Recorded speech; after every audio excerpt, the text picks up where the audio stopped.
We're now call the public session of the Pajaro Valley Healthcare District Hospital Corporation meeting to order.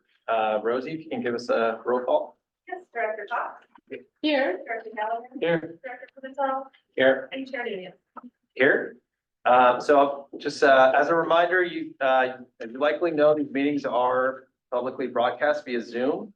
Even in the case that the public is not physically present, please consider that participants may be virtual and the meeting is recorded and will be posted for public viewing after the fact. Do we have any reports from closed session? Nothing to report. Nothing to report from closed session. We're going to move on to agenda modification consideration, and I'm going to ask that there is a agenda modification for tonight's agenda, an item to be placed on the public comment. And so Matt, can you give us a recap of what that item would be? Sure. I'm requesting a 2/3 vote of the board so we can proceed with the agreement for extension of our hospital services with Pinehurst Hospitals Medical Group. This is an item that's urgently needed. It's in place and needs to continue. And the urgency was discovered after the posting of the agenda. So we do need a motion to put this item on the consent agenda. And so move. Can I get a second on that motion? Second. Obvious. Director Cox. Yes. Director Gallagher. Yes. Director Pimentel. Yes. Chair Union. Yes. Item passes unanimously, and now we're going to move on to the public comment on matters not on tonight's agenda. So Rosie, is there anyone online with their hand raised? No, we do not have any hands raised on that. So I'm going to go to the public here with us tonight. Any comments on items not on the agenda? Go ahead, Butch, if you want to stand up there. Not really. I have a request. I don't know about the rest of the people, I'm the senior citizen here, but I can't hardly hear sometimes. If people could speak up a bit, because I don't know if it's me or you. Thanks. Yeah, of course. So project, everyone, please. Any other comments on items not on the agenda? Okay, seeing none. Rosie, last check, doesn't look like anyone is online. I'm going to ask for comments now from the board. Anyone looking to make a comment? No? I'll jump in. Sure, go ahead. Acknowledge. Thank you for starting the meeting with the remembrance of John Frill, our friend, partner in this process. I just really appreciate that in your work. And I know the whole board and the whole staff are feeling the loss that he's presenting. Segueing into, it was really amazing to have John's support and help with Measure N, and to see the success that is on its way to achieving. We're expecting the results to be certified next week. Currently, Measure N is still ahead, and so I'm really excited about that. I think our next steps, once that election is, the officials certify the election, is to start moving into our next processes, which includes forming an oversight committee and validating all the projects and the work to be done in the next 2 to 3 to 5 years and laying that timeline out. So just appreciate all the donors, all the voters, all the volunteers that served on that measure, and then going back to John, just appreciate his leadership and volunteering his time up until just weeks ago and with that measure. So thank everybody and their support of that. Thank you, Marcus.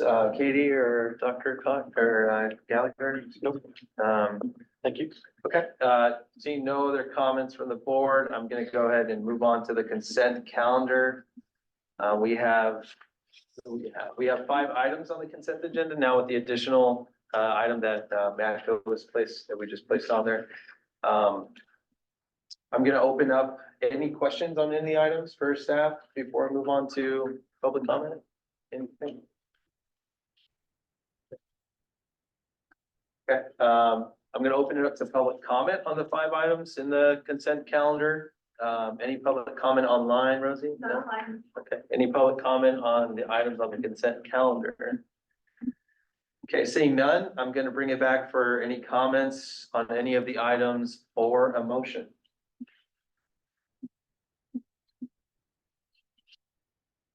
Just confirming the board item that was presented and amended, included consent for Pinehurst.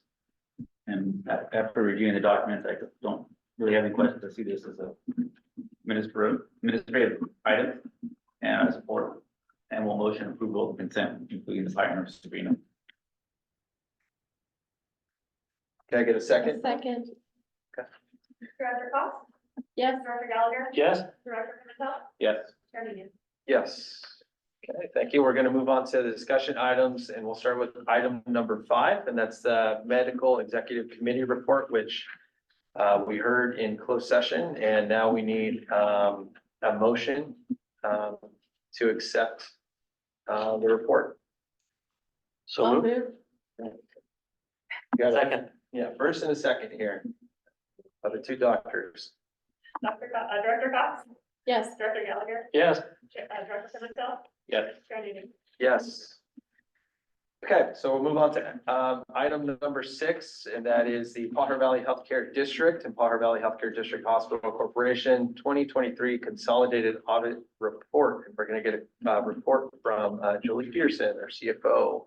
Is Julie here? Yeah. Oh, she's online? Okay, great. Julie, how are we doing? Can you hear us okay? We need to project a little bit more? No, so far so good. I can hear you well. Can you guys hear me okay? Yep. Yep. Okay, great. Well, I'm actually going to turn this over to Gerald. And you met Gerald last year as he came and spoke to us about the 2022 4-month audit. And I'm pleased to say we have just completed our 2023 full year financial audit, and Gerald's going to give you the overview of that. So with that, I'll turn it over to Gerald. Okay, thanks. Yeah, it just seems like it was just there. This one turned around really quick. Last one took a little while. This one went really quick. So I think most of you were here for the last presentation, and then I also did a presentation to the audit committee or finance committee yesterday, and that went well. So I'll just kind of go through this briefly and hit all the high points. There are 4 things that have to be reported to the board. First off, the type of opinion you received. You received an unmodified or a clean opinion for both your financial audit and your governmental audit. Since the main unit that's audited is the district, it's a governmental unit, so it requires both the regular financial audit and the governmental audit, and both of those were clean reports, which is good. There were no material weaknesses or significant deficiencies identified in our work and our testing and whatnot with transactions and balances, and no issues with the internal controls, and no reportable findings, which is another good thing as well. There were no audit adjustments. There was 1 late client entry, and that was just truing up the contractual allowances for some calculations that Julie and her staff had done, and it was about $70,000, and so it was fairly minor for the audit. And there were no difficulties encountered with management in performing the audit, no disputes, no disagreements. As a matter of fact, compared to, considering what we went through last year, get everything all cleaned up and good and ready to go, I've got to, really give kudos to Julie and her staff. They did an excellent job to get us everything we needed in a timely and usable and accurate manner to have this audit done and presented and ready to be approved before the end of March. So that was a real team effort on her staff's part. I know we were pretty demanding to get everything that we needed, but it went well. Any questions on those 4 items? Okay, I want to bring up 2 items that you may have noticed when you reviewed the draft audit. And again, if you have any questions on the draft audit, I have that up in front of me as well. I can certainly address that or answer any questions you might have, or Julie can probably help as well. But I want to make sure you're comfortable with the audit so we can get this approved by the board and get it issued for you guys to meet some of your covenants. 2 big issues. One, again, this year we're doing the component unit audits, like a consolidated audit, if you're more familiar with that type of term. So you've got the district, which includes the clinic, and you've got the hospital.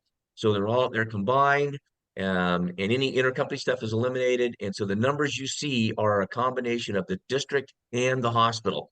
So just keep that in mind. As long as the current management structure and ownership and everything else stays the way it is, uh, that will be, I anticipate that going to be that way for the future, until something significantly changes. The other thing is this year you'll notice there's an extra paragraph on the financial audit report. There's an extra little blurb in the MD&A, and there's an extra note at the end of the notes, the financial statements, and it's called a going concern issue. A going concern issue is when there's any type of concern that the whatever entity is being audited may not, unless certain things happen, may not stay in business for a year. I know that sounds pretty dire, but it's pretty common. We have a checklist we go through: cash balances, loss in the prior year, loss in the current year, so on and so forth. And so that's in there, and then it's addressed. You'll see in the MD&A, you'll see Julie's responses to the going concern and kind of her vision of and plans for how the hospital is going to stay intact. And then you'll see ours in the notes, which kind of mirrors what she says, and we put it in our accounting jargon, so to speak. So yes, there's a going concern. It'll be reevaluated again next year at the end of 24 when we do the audit.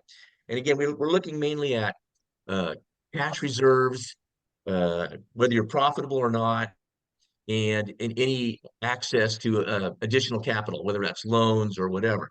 Now, so that's kind of the bad news. The good news, though, when you look at that explanation, you've got a let me pull it up here real quick.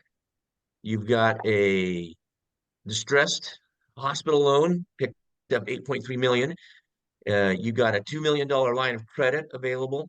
And from what I understand, Measure N has passed. I don't know if it's been certified or yet not, but waiting for that. And so those things right there, plus what we've seen in the last couple of months, indicate that the hospital's obviously moving in the right direction. So I don't know if we'll have a going concern next year. It just depends on how the rest of the year, pans out. You got 9 more months of operations, but to fulfill our responsibility as the independent auditor, it was necessary to put that on at, well, and remember this is at December 31, 2023. So I hope I explained that well and didn't confuse anyone. If you need any questions on that, any further explanation needed? Any questions about that? No? Go ahead. Could you help clarify me on note 10, the issue of ongoing concern? Can you hear me? Yeah, go ahead. Is that pro forma? I mean, there are certain things in the audit that show there is a concern. And I understand there is positive news, but can you characterize the ongoing concern a little more than you have so far? Is it alarming? I guess initially I felt like it was a sobering thing to read, and then I thought, well, of course, we are kind of in this situation and making good progress. Can you describe a little further? So first off, this is not uncommon. It's not like not everybody gets it, but it's not uncommon, especially in a startup mode. When you bring on when you take on a hospital that's been struggling and whatnot, and you're kind of getting all your ducks in a row. This is not uncommon. So, but what we have to say is, given what we know at 12/31/23, if certain stars don't align, if certain things don't happen, it would be difficult for you to make it through the next year, right? You had a significant loss and whatnot. Cash reserves are down a little bit and would not sustain you. So we start with that. Then we look at, okay, well, what is management's plan for this? Well, the scary ones when management's plan is just saying, oh, geez, we're going to try to increase revenue and decrease expenses. Well, I mean, we understand that, and that doesn't help us a whole lot. You can see there are some concrete items in here. You've got the distressed hospital loan proceeds, you've got Measure N, and you've got the $2 million line of credit. So all of those will come to fruition. Again, like I said, Measure N, I think, is getting certified or has been or whatever.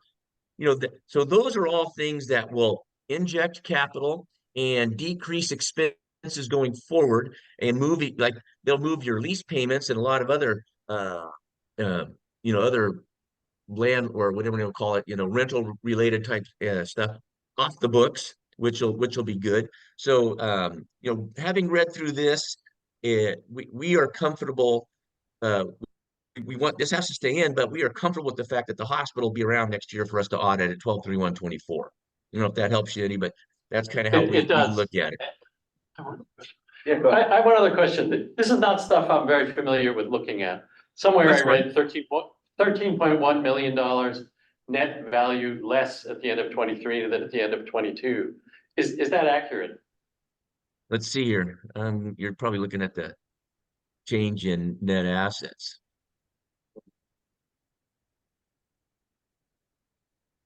Right. So you had a total loss in change in whatever you want to call it, net assets, retained earnings, whatever. For nonprofits, it's called net position. Most businesses like retained earnings or whatever. But yeah, you had a $13 million loss this year. Is that an actual cash loss or combination Well, of cash and administrative things and writing off debt, et cetera, et cetera? Or yes. is that a hard So 13.1? it's on an accrual basis, right? So you've got. I mean, yeah, there's cash to losses buried in. I mean, basically what it means is on an accrual basis, you spent more than you made. So that means Got when it. you try to match up all your revenues and match up all your expenses, you spent more than you made. And the plan is to turn that around this next year so that you get more towards break even or make a little bit of money this year. Thank you. Any other questions? I'll just jump in. Gerald, nice to see you again. Yeah. And reflecting again on John, I know you've had the opportunity to work with John in the past and with his different hospitals, and we appreciate that you took the opportunity to bring your firm to support our hospital, and you knew what you were getting into. So I appreciate that you came in willingly as a partner and providing a lot of pro bono advice early on in the days, even during the bankruptcy, just looking at stuff. So I appreciate that, and I appreciate Yep. John bringing you in as a resource way back when. Appreciate my fellow director Gallagher's comments. He's very astute to talk about the difference between net income and the 13 million loss on the face of the financials and the cash position. Our cash position dropped $2 million as a point of reference. Thank you. So I mean, there are a lot of other things happening in the financials, and one of which is Julie and her team have been doing a lot of work to right size the accounts receivable, meaning we brought over from bankruptcy numbers that included accounts receivable that we found probably are a little too optimistic. And so a lot of that was brought down, which reported a paper loss in the year, but not a cash loss. So a lot of things were right sizing, and I really love the comments and the discussion about the going concern. To Gerald's industry and his credit, he can base his information on what he knows as of the close of the audit. But there's also, a leadership team and a board that will continue to work other options if things were to come into play. So I'm really confident we're going to be around for another 128 years, especially with the ultimate passage trending of Measure N. So I think we've done a lot of good work. We've got a long-term strategic plan. We'll keep hitting the milestones on those financial sustainability markers. But Gerald, getting back there, I just appreciated the work on the financials. And I want to really pause and be humbled by our staff, Julie, Chad, Jessica, Grace, the folks that I get to see at finance committee meetings, and all the people behind them, including our leadership of Steve and Macro and everybody who's had a hand in these. To go into year 2 with a new accounting system, converting a chart of accounts, that's a big deal. And all the conversion work to go from a for-profit to a not-for-profit, both as a nonprofit government entity and then a government agency, which are two different financial standards. And in that second year, produce timely financials that I think, Gerald, you shared with us. We're ahead of some other clients that you have. Well, this is the I'm really first. impressed. This is the first 12/31 I'm reporting on. Wow. I'm just really impressed with the quality not just the speed, but the quality of the woodwork that's coming through, and we're having really open and candid conversations in our finance committee. And, you know, they're very, you know, above board and transparent, and if you're bored, there's always a good meeting to join. But just really thank you to Julie, your team, and everybody behind it who had a hand in producing these financials. Katie, any questions or anything? No? Good. None for me either. I'm gonna open up to public comment. Rosie, anyone online? No, no hands raised online. Anyone?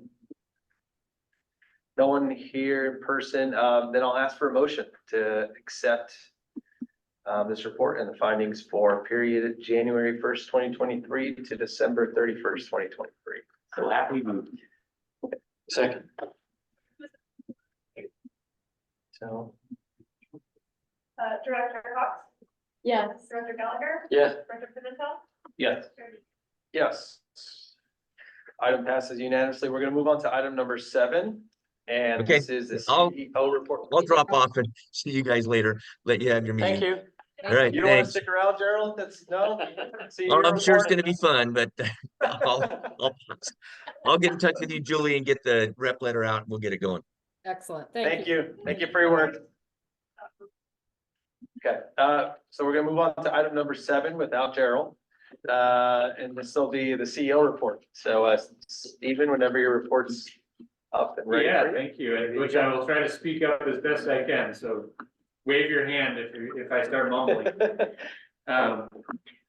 So thank you, Chair Nunez and the board for allowing me to tell you a little bit about where we're at in my March report. So I'm going to talk again about our dashboard, and this is just going to guide our conversation about the report of how we're doing. So just a refresher. Eventually I'll be able to stop showing you this slide because you'll have it memorized, but this is our color coding scheme. Blue is really good, green is good, white is where we need to be, and red is we're not quite yet where we need to be. And so this is the dashboard. Don't worry if you can't read it, I'm gonna zoom in on each quadrant as we go, but remember that these quadrants are from the strategic plan and the strategic priorities for the hospital. So on quality and patient experience first, HCAHPS, or the overall rating of the hospital, we're still red, but it's much improved. That's actually 2 full percentage points up from where it was on last month's dashboard. We were at 66.5 last month and at 68.5 this month. Hitting baseline is at 70%. So again, that's the percentage of patients who give us a 9 or a 10 on a scale from 0 to 10 on the overall rating question. So we're trending in the right direction on the dashboard. And actually, if you look at the last 6 months, we're at 71.2%, which is above our baseline target and almost halfway to our target. So that's really great. So we will continue that momentum. On hospital acquired conditions, we improved from red on the last dashboard to white. So we're now better than baseline for this metric, and that's thanks to having 0 events in all of those categories in the month of February. So some really great progress there. A couple drill downs on patient experience. So this is our monthly trend for the last 13 months for patient experience survey question. Don't get too excited about the blue for patients who are here in February. That's only an N of 10, but the other N's are all in the in the 30s that we usually get. But you can definitely, if you just squint, you can see a nice trend up over the last number of months. And those last, like I said, those last 6 months equate to being better than our baseline target. Another interesting drill down is we have health equity at the center of our strategic plan. We took that question and broke it out by Hispanic and non-Hispanic patients. And so the blue line is Hispanic or Latino patients and how they rate the hospital, and the orange line is the non-Hispanic population. And interestingly, the first couple months of 2023, they were right in line with each other, but the last few months, the perceived experience of the Hispanic Latino population is better than the perceived experience of the non-Latino population. So take that for what you will, but that's what the data are telling us right now. And we'll continue to look at data like that and to be able to make sure that we're giving good, equitable care throughout our community.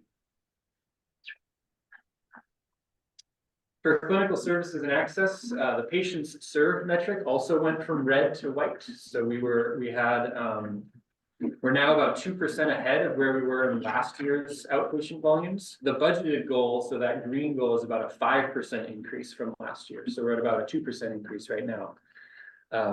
Ambulatory surgery, special procedures, and outpatient radiology were all higher in February than they were in January, despite there being a couple fewer days.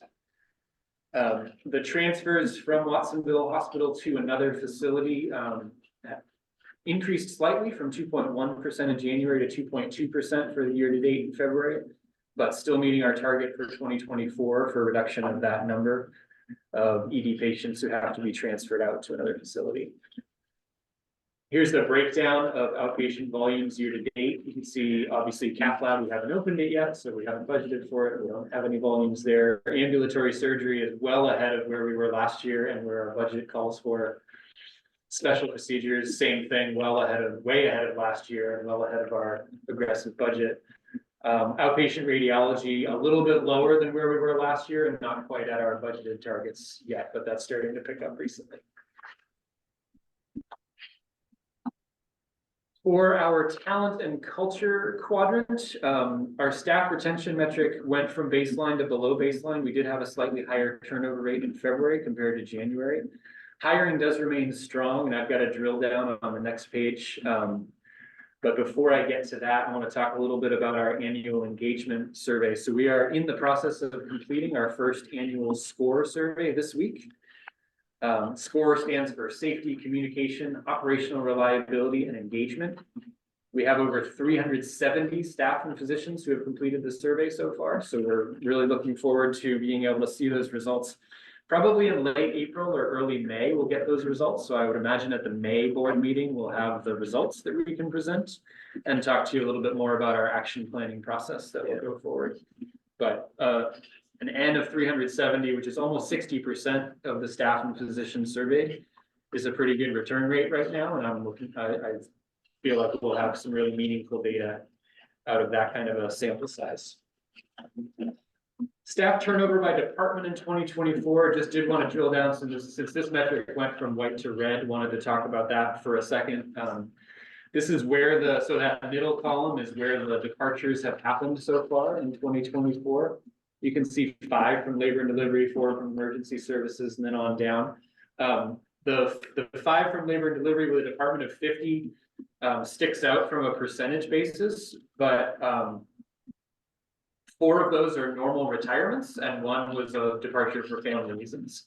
So this was not people leaving for reasons of not liking where they were, but this was people retiring, and we had some nice retirement celebrations for some folks in the labor and delivery department. And so these are that's a little bit about why the turnover numbers went up, but not a concern, I think, at this point from a numbers standpoint.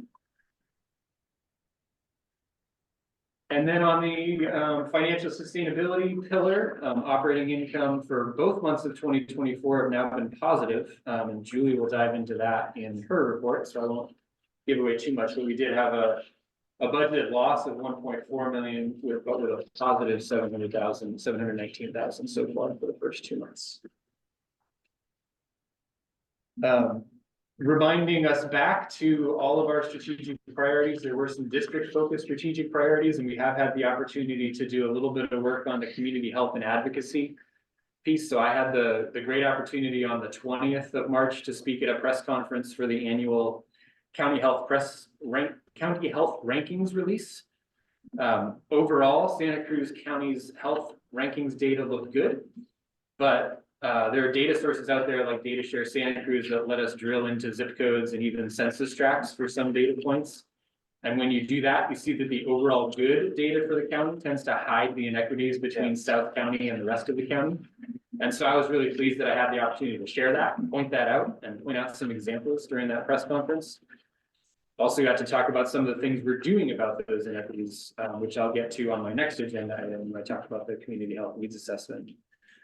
We also had the opportunity as a leadership team to meet with the Monterey County County Administrator, Sonia De La Rosa, who expressed her office's full support for our work in the healthcare district and at the hospital, along with the Natividad CEO, Chad Harris, who Natividad continues to remain to be a really good partner for us in taking care of our patients.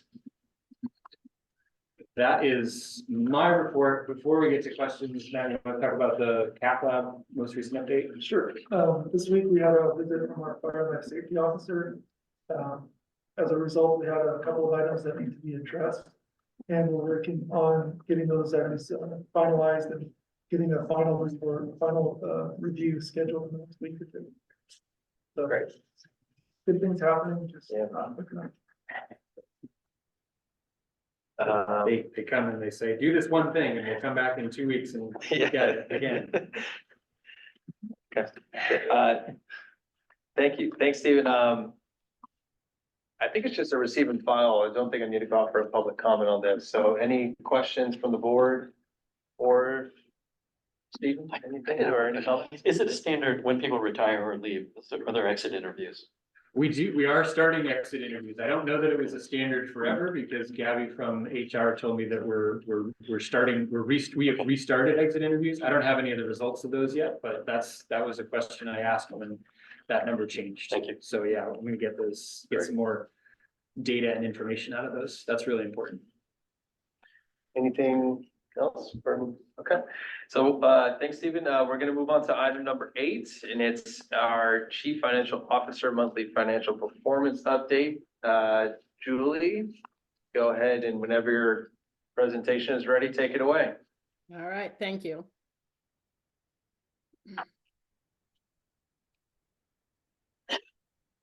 Hold up there.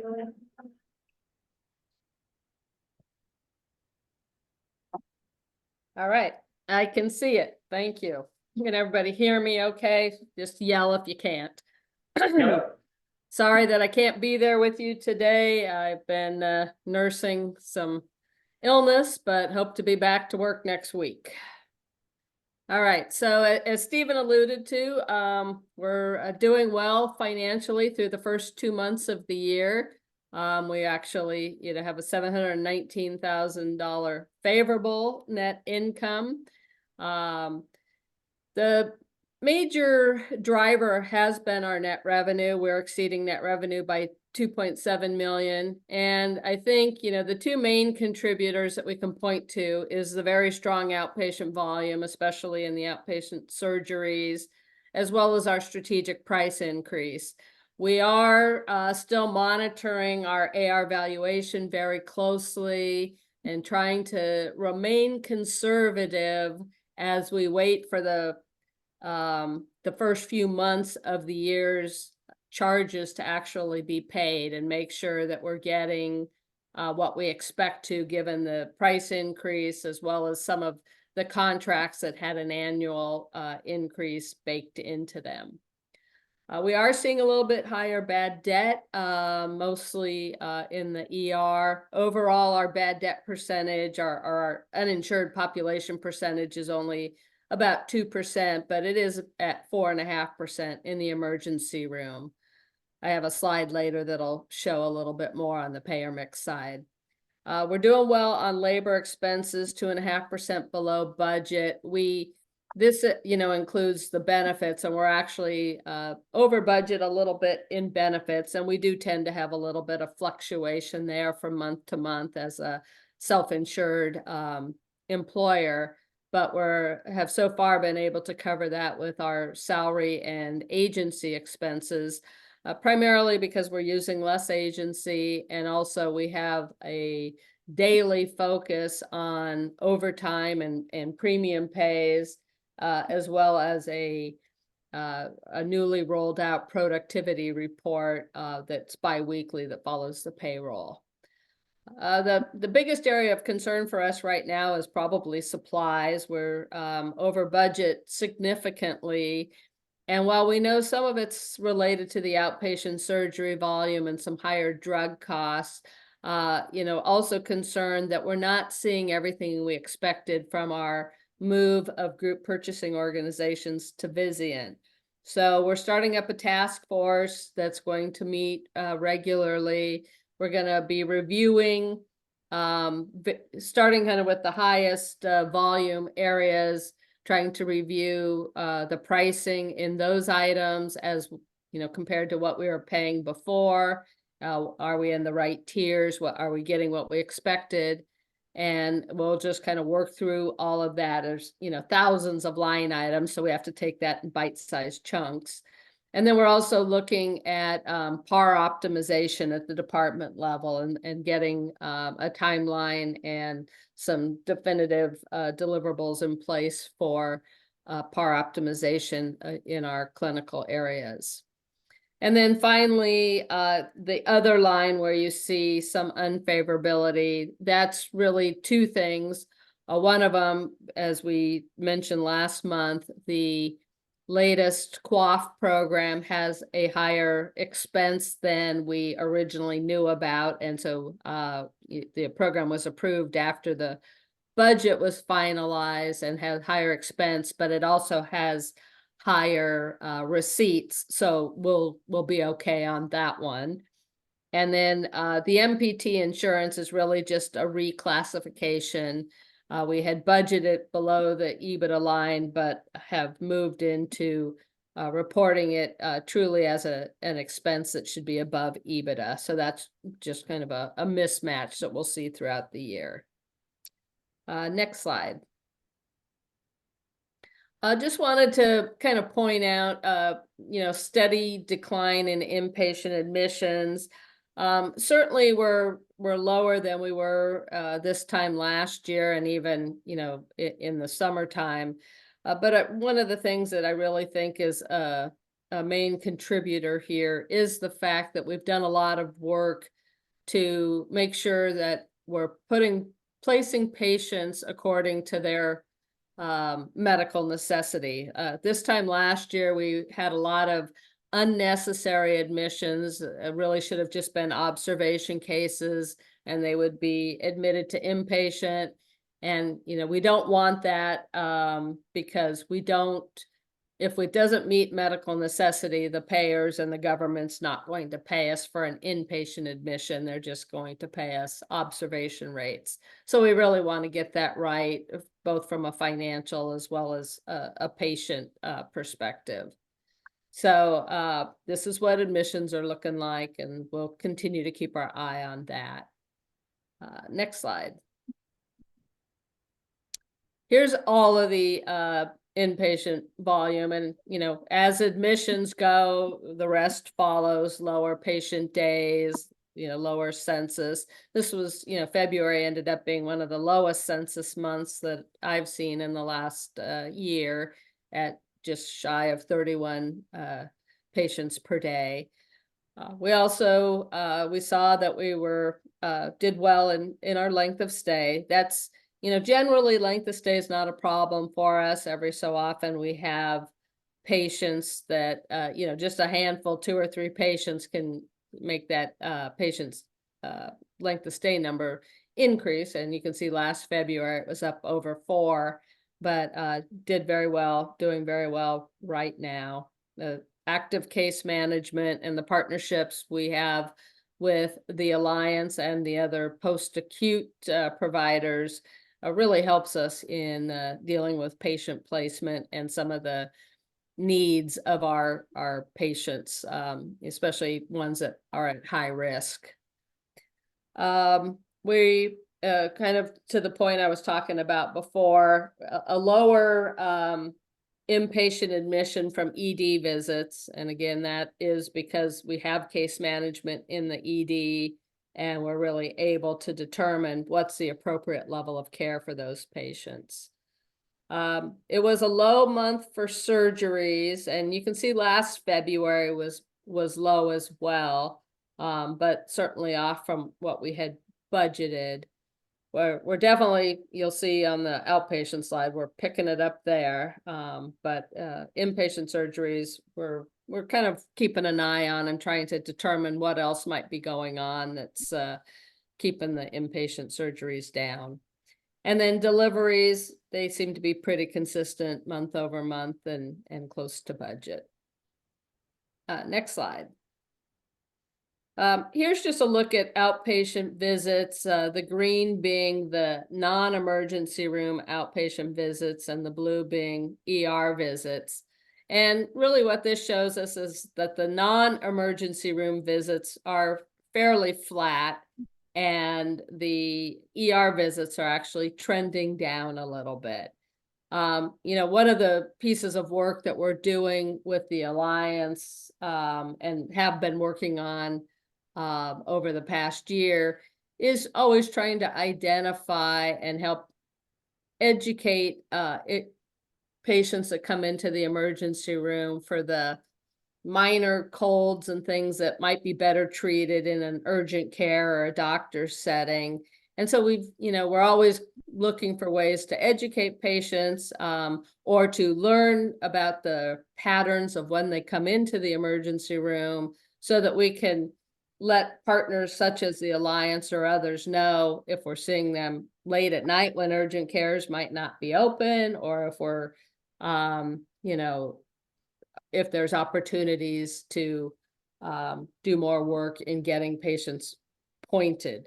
We can't change it once they show up. They're there, we will treat them, but we're always looking for ways, since we know that sometimes getting care in the emergency room is not, it's more expensive and not necessarily the best that a patient might be able to get by going to their primary care physician or urgent care. Next slide.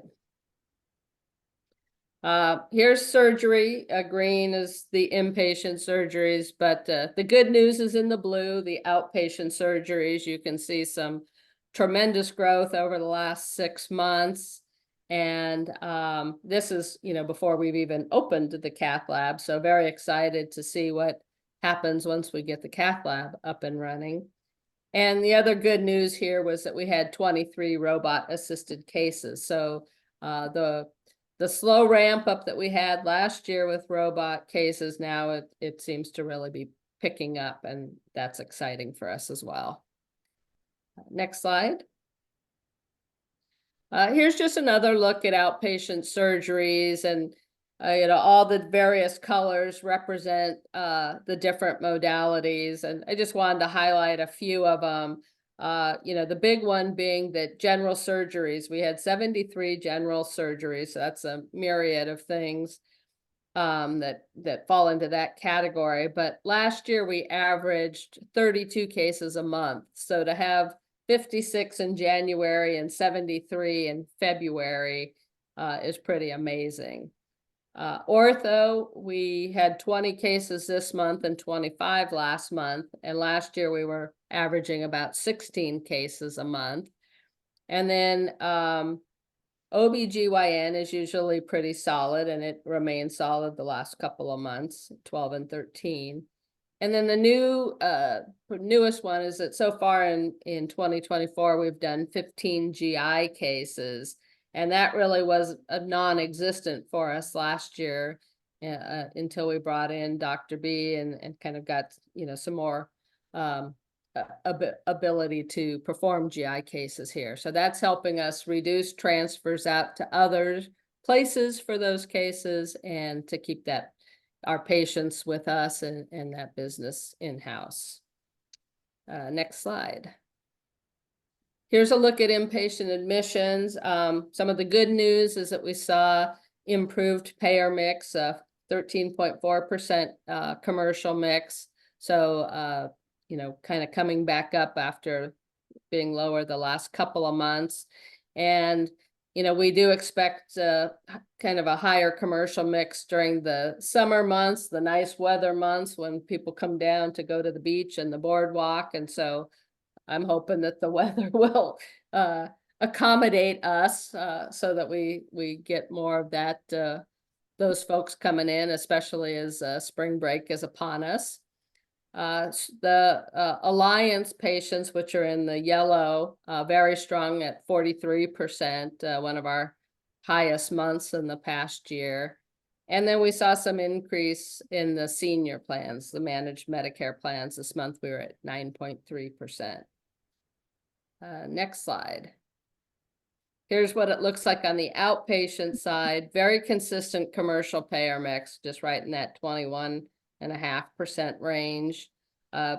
Alliance 46.6%, so a very strong, seeing a lot of Alliance patients. And then the one good point here is, even though I was talking a little earlier about self-pay and our bad debt increasing a little bit, we did see a reduction in overall self-pay this month, down a percentage from where we were last month, and you know, back down to 2.1 is the lowest that we've had since last June. So hopeful in that area as well. Next slide. I wanted to change, this is the last slide, and just change gears for a minute, because we are talking so much about cash. And as we heard earlier in the audit, it's one of the reasons that we have a going concern, and it's one of the things that we talk about all the time at the hospital as well as at the finance committee, and I try to bring here to you. This is a little challenging graph to read, but really what it, you know, we have a heavy reliance on quaff and dish payments, and of course we pay in to the state for our quaff payments so that they can send that money up to the federal level and get matching back, and we actually get more back than what we send up. But there's a delay, and often we have to make the payment first and then wait for the funds to come back. And as you can see here, you know, the first few months, we make more payments than we get cash in. And so we're kind of in a negative position, which is hard when you're trying to make payroll, make AP, make ends meet. And so, as I've done in the past, I've gone to our friends and our payers and asked for cash advances and done work to help bridge the gap. We recently did that and got a $3 million cash advance against a quaff payment that we were expecting at the end of April. That's where you see the big, all of a sudden it jumps up and it looks better in April. Well, the really good news was that payment arrived today. So almost a month ahead of when we were expecting it, we received that payment. So that really helps us when things were feeling kind of tight. Definitely not out of the woods, because you can see the next few months, there's not as much that comes in. So we really have to, you know, be careful in how we spend, because it'd be easy to go spend it all right away just on operational daily things that we need and outstanding payments that are due. But we still have to manage as though, you know, we really don't have another large payment like that coming in until October. And so, you know, we have a number of things that we do to manage the cash, and sometimes even manage how we make those quaff payments to the state, and we negotiate things with them. But I just wanted to give you a flavor that this is one of the reasons why sometimes our cash flow just seems like it's on a roller coaster, because this kind of reminds me of a roller coaster when I look at this picture. So with that, I'll stop and take any questions. Thanks, Julie. Any questions from the board for Julie? Go ahead, Dr. Is the quaff payment in the order of $5 million? Yes. Thanks. You're welcome. Just a comment on history. So we just finished 2 months in the positive. So the financials had 2 good months, January, February. I think Gerald mentioned that. Julie kind of covered that. I think this is safe to say we haven't had 2 months since this board took over in September 2022, 18 months ago or 19 months ago, that we've had 2 months of positive returns back to back. So, you know, we're not out of the woods, but we're trending in the right direction. I know there's more work we're still doing, and there's some months ahead of us that are, we're worried about. But, we're trusting the process and not just blindly. We set up a good plan and we're implementing it and it's turning into results. So, we still have to do the hard work and there's more to do, but I just want to make sure that we're celebrating a little mini 2 month streak. Thank you. Any other questions or comments before we file this away? Thank Julie for the report. Thank you. Okay, thanks, Julie. We're gonna move on to item number 9. And this is a report from Stephen Gray. It's the Pajaro Valley Healthcare District Hospital Corporation Community Health Needs Assessment for 2024-2026 implementation strategy. So Steve, whenever Yeah, you're ready. thank you very much. So just a verbal report, every 3 years, we conduct a community health needs assessment or CHNA. We presented the results of that most recent CHNA to the board here in December, with the promise that the next step was the implementation strategy, or as I like to call it, the what are you gonna do about it?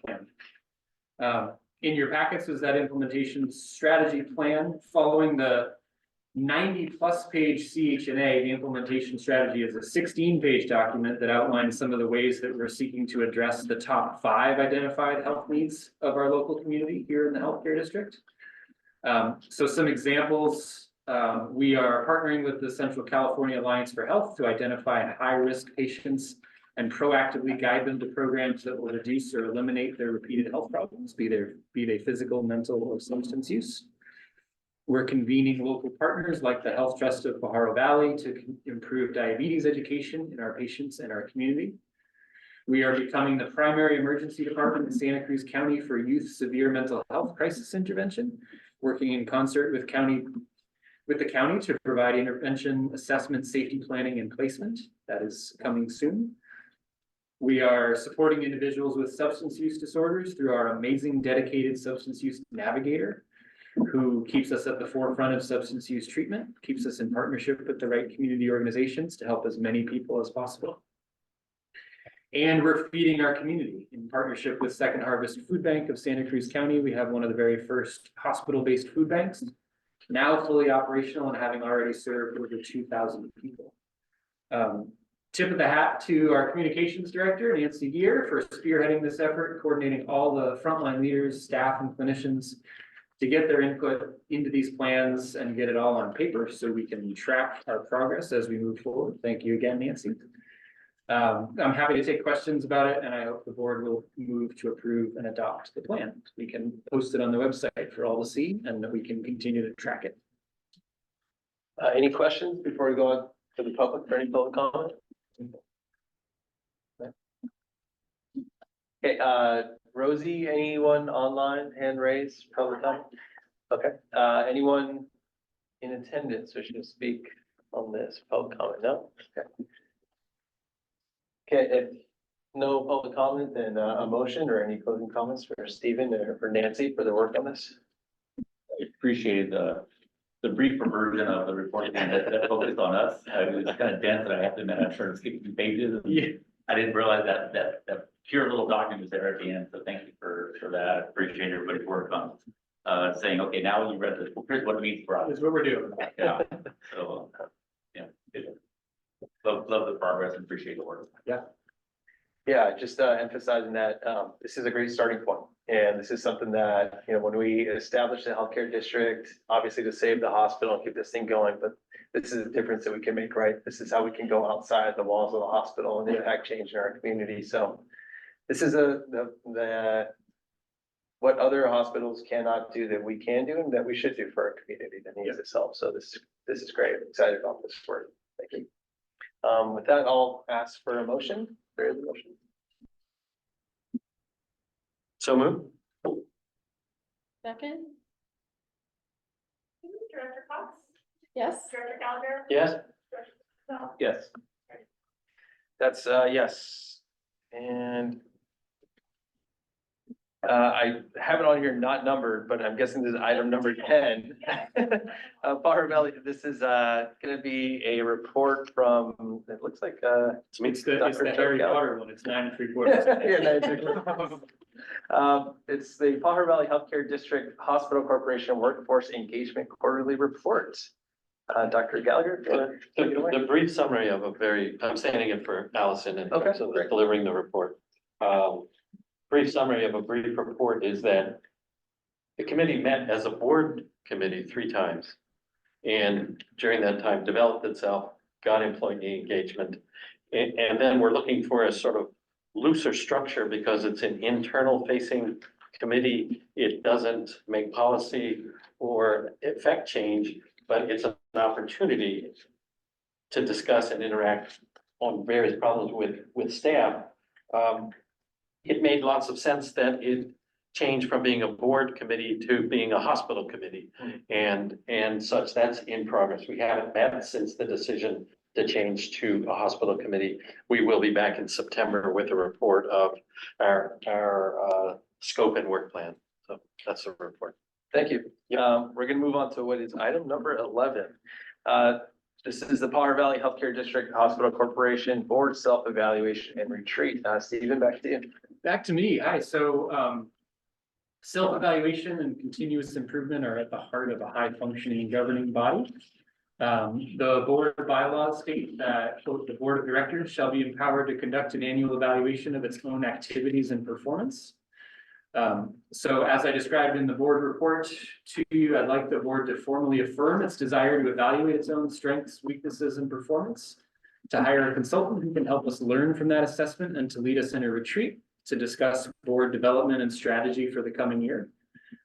In my delegated leadership role, I've already identified some best practice self-evaluation tools that we might use, and I've vetted local consultants who have the specific area of expertise. So I will take any questions about that process. The timing of which maybe we can talk about at this juncture. But I'll ask questions first, because I think we want to make sure that we're all on the same page with what we're trying to accomplish with a self-evaluation tool and a retreat, which would obviously be a public meeting because it would be bringing the full board together. The timing is obviously impacted by the size of the board and bringing on a new member, which is later in the district agenda. Any questions? It's in our board packet, the proposal. Any questions about the proposal or about the reason to conduct the self-evaluation and retreat? And Rosie, do you want to talk about timing now or? Yes, we had discussed the weeks of June 10th or 17th.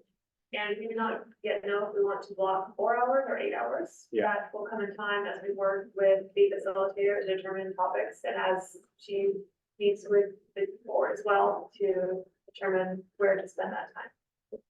But it would be best to have a day, probably a weekday, ideally. At the same time, that can be hard. So, Right. hard to find that time for all. People who are also have jobs. Any questions about that? Go ahead. Could I ask for a little more specificity if we're somewhere in there? Are we talking likely the Saturday or of June 15th or 22nd? Those are in the week of the 10th and 17th. If we can't find a weekday. Yeah. I'm looking to pencil in some dates. Yeah. Or block days out so that I can keep open. We can hash that out here or we can. Yeah, I think. Okay, thanks. Yeah. If we had, fine. If not, good enough. Yeah, I think that's a good discussion to have, just everyone's work schedule. When Saturdays might even work for some of us here, so. Any questions about the proposal or about the evaluation or retreat for Stephen before we go out to the public? Maybe just for clarification, last year we dived into retreats and a lot of effort in developing our strategic plan. And that, it's a 10,000 foot level strategic plan, but some ideas on actionable measures that some of those we've been implemented individually in different ways. Do you see this as an extension of that, or this more about governance? And This is more about governance and Within- developing ourselves as a board and shared leadership team and how we can be most effective in that role. You have done an amazing job on the strategic plan, and it's not the time yet to revisit that. I think we need to continue to execute on that. And so a retreat is more about the effectiveness of the board. We've talked already in this setting about bylaws, and we've probably got some bylaws that need to be updated now that we know what we're doing. And then just sort of conversation about how do we be most effective in our roles. Yeah. And it will be an orientation for a new member. Thank you. Thanks for that question. I'm gonna go to the public now. Rosie, any hands raised online? Doesn't look like we have somebody. Anyone from the public wants to? No. Okay, I'll take a motion. I'll move that recommendation, pass the motion. Second. Director Cox? Yes. Director Gallagher? Yes. Director, Rudolph? Yes. Kearney? Yes. And with that, we're gonna adjourn the hospital corporation meeting.